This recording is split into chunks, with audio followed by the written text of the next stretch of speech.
நீங்க என்ன குணமாக்கல. நீ குணமாக விரும்புறியா? நிச்சயமா உங்களால அது முடியும்னா. அது முடியுங்கிறதுக்கான போதுமான சாட்சியை நீ பார்த்திருக்க. அப்புறம் நீங்க ஏன் செய்யல? பிதாவின் சித்தத்திற்குள் இருந்தா என்னால இப்பவே உன்னை குணமாக்க முடியும். அதனால நீ ஒரு நல்ல சாட்சி சொல்ல முடியும். ஆனா இந்த மாதிரி சொல்லக்கூடிய ஏராளமானவங்க ஏற்கனவே இருக்காங்க. ஆனா நீ சொல்லக்கூடிய சாட்சியை யோசிச்சு பார். நான் உன்னை குணப்படுத்தலனாலும் இதுக்கு மத்தியில நீ இன்னும் எப்படி தேவனை அறிவித்து துதிக்கிறதுங்கிறத நிச்சயம் அறிஞ்சுக்கணும். நீ நித்தியத்தை எந்த துன்பமும் இல்லாம கழிப்பங்கிறத அறிந்து இந்த பூமியில எப்படி நீ இந்த துன்பங்களையும் பொறுமையோட இருக்க முடியுங்கிறத மக்களுக்கு எடுத்து காட்ட முடியும். பெரும்பாலான மக்கள் செய்யணும்னு நினைக்கிறத விட நீ எனக்கு அதிகமா செய்ய போற.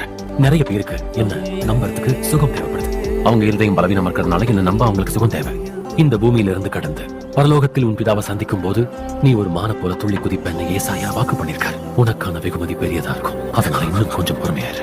உன்னோட பலவீனத்தின் காரணமா உனக்கான உண்மையான பலத்தை நீ கண்டறியும் பொழுது இதையும் தாண்டி என் நாமத்தில் நீ பெரிய காரியங்களை செய்யறப்ப அதுக்கான தாக்கம் பல தலைமுறைகளுக்கு நீடிக்கும்.